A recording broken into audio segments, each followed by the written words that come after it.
This is Lisa Anderson from A Healing Place Complete Counseling Care. I'm the owner and a licensed professional counselor. And today I want to talk about anxiety because I'm hearing a lot of people talking about worries about finances, worries about loved ones, worries about when we're going to get back to our normal life. So I really want to discuss how anxiety impacts people. Um, what anxiety basically is it's a flooding of adrenaline and cortisol and some other chemicals in your brain that gets your brain feeling like it can't shut off. So you start worrying, and it goes from I'm just got laid off to I just got laid off to now how am I going to pay my bills? Oh my gosh, I'm not going to be able to pay my rent or my mortgage, and we're going to be homeless and living on the street. So very quickly it went from I'm laid off to we'll be homeless. So it's that kind of thinking. And so you really have to learn how to get that thinking under control. And there's two or three different ways to do that. The first thing is you've got to calm your system down. Your whole body, by the way, is your nervous system, not just your brain. So you've got to calm your system down. So there's a couple different ways to do that.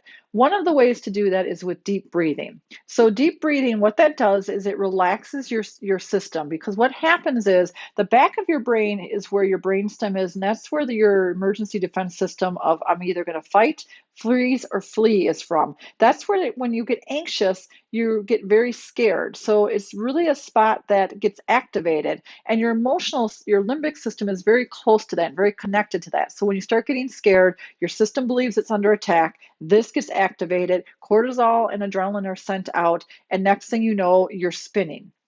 So you've got to get your system under control. The first thing that starts happening is heart rate starts going up. So we want to get that heart rate under control, and there's different ways to do that. So for an example, I use 4 or 5 different ways that I teach my clients. But today I'm going to teach you the 5, 6, 7 method, which basically means that you're going to breathe in for the count of 5, you hold the breath for 6, and then you breathe out for 7. So the way I'm going to demonstrate this is I'll go like this when I'm breathing in. I'll go like this while I'm holding, and I'll do this when I'm breathing out. So I'm going to get comfortable. I want to stand up as straight as I can. You want room between your diaphragm. Your stomach muscles should be pushing outward. You need to breathe beyond your chest and get down into your diaphragm. So I'm going to take a deep breath in.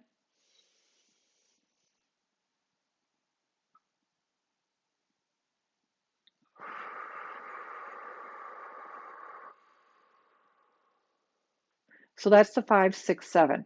You want to keep doing that until you feel your heart rate get lower. If you have a different way of breathing that feels better for you, then by all means use that instead, but you've got to get your heart rate down.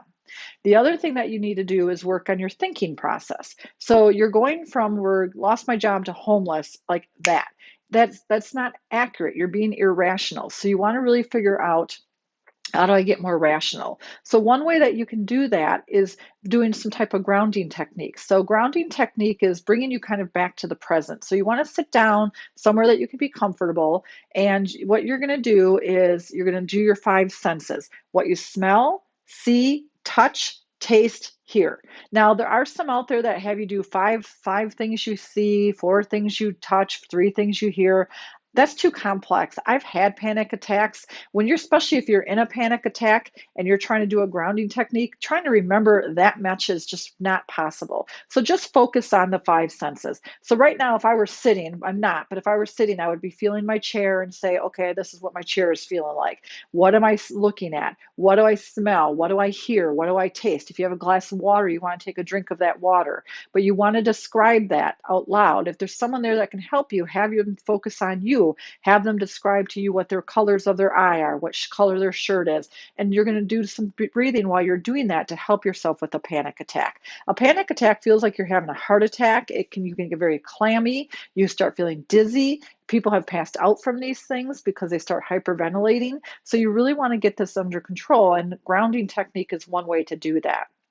Another way to get, if you're having anxiety, is using the body scan. So body scan is again, you're going to sit down and get comfortable or lay down, and you start at your feet, and if you can close your eyes and visualize your muscles, that works even better. But you're going to visualize your muscle of your feet and what that and getting that relaxed. So you're going to relax those muscles, and you're going to keep moving up the body from your shins and calves to your thighs, to your stomach, to your chest, to your back, your muscles, all the way to the top of your head, especially your jawline. A lot of people clench their jawline and they're not even aware they're doing that. So you're going to work on getting all those muscles to relax, because if your muscles are relaxed, you will not be able to feel anxious. It's not possible, because our brain and our body are very much connected. So if I have relaxed muscles, I can't get worried about things. I can't get anxious. So it's really about relaxing those muscles. So those are some techniques that you can use to help calm your system down. But the problem with anxiety is it can be very freezing of activity, because you're almost paralyzed by fear. So that's how we need to get you out of the back of your brain and into the thinking part of your brain. So you've got to calm your brain system down so you can start thinking about what your options are. We feel very out of control right now with COVID-19. We don't know when we're going to get back to our normal lives. Financially, things are very unpredictable right now. Somebody might have a loved one who's currently infected with COVID-19, or worrying about a loved one that's going to get infected with COVID-19 if they have to keep working. There's lots of different things that are very concerning right now. Change is incredibly at this point in time. One moment we're being told one thing and then we're being told another thing. Last 2 weeks ago, don't wear a mask outside. Now it's wear a mask outside.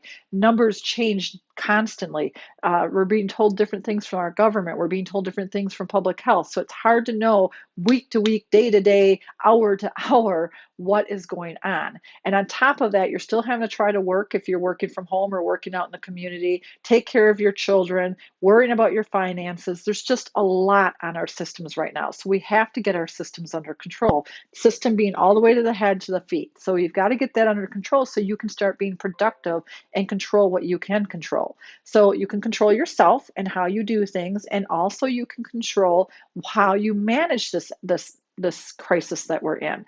So if you need to contact your financial institutions because you're worried about being able to pay your bills, then do that. Do that before it becomes a problem.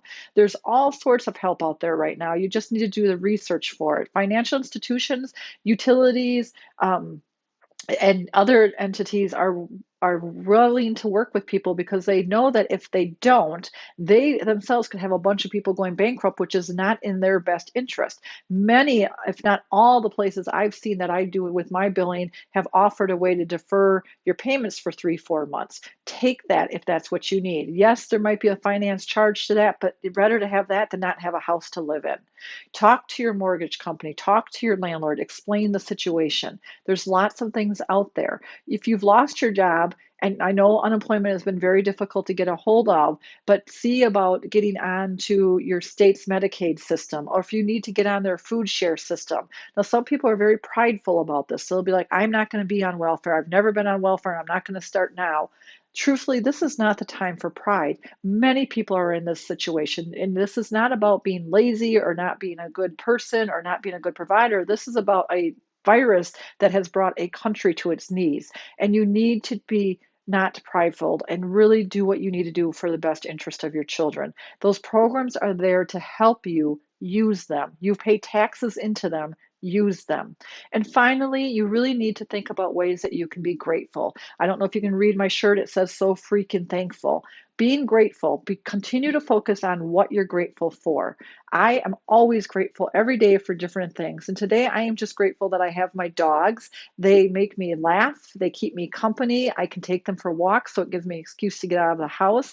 And they just do a great job of making me feel connected to something besides just being home alone. So find those things that make you feel grateful. If you do the deep breathing, work on the thinking, do some of the grounding techniques, and start becoming productive about what you can control. You can control your mind, how you react to the situation, and what you can do about your financial situation. Take charge of those things, and you will start feeling better. This is going to pass. We will get through this. I want everyone to be safe and be healthy, and I will see you next time. Take care.